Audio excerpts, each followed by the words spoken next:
جو میں باتیں کہہ رہا ہوں یہ جہاں تک پہنچے وہاں تک پہنچاؤ، تاکہ پتہ چلے ان کو کہ ہمارے اندر کیا کمی ہے۔ ہر آدمی میں کمی ہوتی ہے مگر آدمی اپنی کمی نہیں دیکھتا۔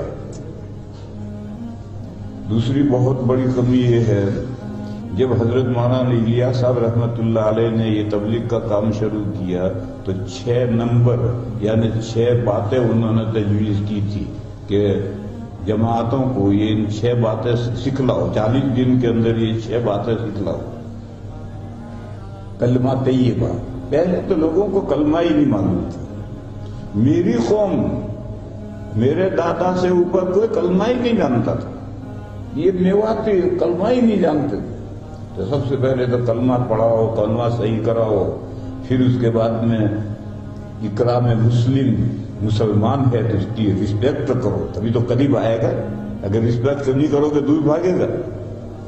تو اس لیے کلمہ سکھلاؤ، پھر اس مسلمان کا رسپیکٹ کرو، اسے قریب لاؤ، پھر قریب لا کر کے اس کو علم کی اہمیت بتاؤ، ذکر کی اہمیت بتاؤ، نماز کی اہمیت بتاؤ، دین کی اہمیت بتاؤ، تبلیغ کی اہمیت بتاؤ۔ یہ 6 نمبر حضرت نے شروع کیے تھے۔ تو اس زمانے میں علماء نے اعتراض کیا کہ بھئی یہ سارا دن کہاں ہے؟ آپ جو جماعتوں کو یہ صرف 6 نمبر بتاتے ہیں، اس کے علاوہ 7واں نمبر نہیں ہے۔ اب تو ایک 7واں نمبر بھی انہوں نے شروع کر دیا ہے، مسلمانوں کی پستی کا علاج۔ ایک 7واں نمبر بھی شروع کیا ہے کہ پوری دنیا میں جو مسلمانوں کا سر نیچا ہے، ذلیل ہے، مسلمان ذلیل ہے، تبلیغ میں لگ جاؤ سب کا سر اونچا ہو جائے۔ یہ بھی ایک نمبر انہوں نے شامل کیا، مسلمانوں کی پستی کا علاج۔ تو اس وقت علماء نے اعتراض کیا تھا کہ بھئی یہ جو 6 نمبر ہیں یہ تو دین کی بنیادی باتیں ہیں، یہ سارا دن کہاں ہے؟ تو حضرت مولانا الیاس صاحب رحمہ اللہ نے یہ جواب دیا تھا، یہ میرے کام کی بسم اللہ ہے۔ یہ حضرت نے جواب دیا تھا اور یہ صحیح جواب تھا۔ جب بھی اگر آپ مدرسہ شروع کریں گے تو سب سے پہلے عربی اول ہی پڑھائیں گے، جبھی تو آگے بڑھائیں گے۔ کوئی پہلے سال میں دوہرا تھوڑی پڑھانے لگے۔ اب میزان نور شریف پڑھا رہا ہے تو کہے کہ بھئی تو دارالعلوم لے کر بیٹھا ہے، میزان نور شریف میں کہاں علم ہے، کہاں دارالعلوم ہے؟ تو وہ کہے گا بھئی میرا کام کا پہلا سال ہے، میرے کام کی بسم اللہ ہے، اس کام کو تو بڑھنے دے، میں دوہرے تک پہنچوں گا۔ تو حضرت مولانا الیاس صاحب قدس سرہ نے یہ جواب دیا تھا کہ یہ 6 نمبر میرے کام کی بسم اللہ۔ اب آج کی جماعت وہی بسم اللہ پہ اٹک کر رہ گئی، اب اس سے وہ آگے بڑھتی نہیں۔ میں مثال دوں آپ کو، فضائل کی جو کتابیں ہیں، فضائل نماز ہو، ذکر ہو، صدقات ہو، کوئی بھی ہو، فضائل زمین ہموار کرتی ہے۔ پھر اس میں جو بیج ڈالا جاتا ہے وہ ہے مسائل۔ اب وہ فضائل ہی نہ تک رہ گئے، ان کے مسائل کا نمبر ہی نہیں آیا۔ اور یہ تو خود موٹی سی بات ہے کہ جو فضائل ہیں یہ زمین ہموار کرتے ہیں۔ اب زمین ہموار کر کے آپ بیج ڈالیں گے تو ہی تو بیج اگے گا۔ فضائل نماز تو آپ نے سنا دیے اور خوب سال بھر فضائل نماز آپ سنا رہے، مگر نماز کے مسائل بھی تو سکھا اللہ کے بندے، نماز پڑھنا کے مسائل کیا ہے سکھا، مسائل تو جانتا نہیں، اور بغیر مسائل جانے نماز پڑھ رہا ہے۔ جو نئے جماعت میں لگتے ہیں ان کی بات کہتا ہوں، پرانے تو اللہ کے فضل سے بہت کچھ جان لیتے ہیں، لیکن جو نئے لگتے ہیں وہ نماز کے فضائل تو انہوں نے بہت سنے ہیں مگر نماز کے مسائل تو جانتے ہی نہیں، اور وہ نماز کے مسائل بتاتے بھی نہیں۔ اور امیر کو بھی ممانے تھے کہ مسائل مت بتاؤ، مسائل مفتی صاحب سے جا کر پوچھیں، کہاں وہ ہل کھیت میں ہل چلا رہا ہے، وہ ہل چلاتا دارالعلوم میں مفتی صاحب سے کہاں مسئلے پوچھنے جائے گا؟ ارے یہ جو نماز سکھا رہا ہے اسی سے مسئلہ پوچھے گا۔ تو ٹھیک ہے باریک مسئلے مت بتاؤ، لیکن موٹے مسئلے تو بتاؤ۔ بس وہ فضائل ہی میں آج تک ہیں، 100 سال ہو گئے ہیں، آج تک فضائل میں ہیں، آگے مسائل میں جاتی، اور مسلمانوں میں ہی ہیں اور غیر مسلموں میں جاتی۔ نتیجہ کیا ہے کہ اب ان کی مسجدوں کی جو تعلیم ہے اس میں کوئی بیٹھتا بھی نہیں۔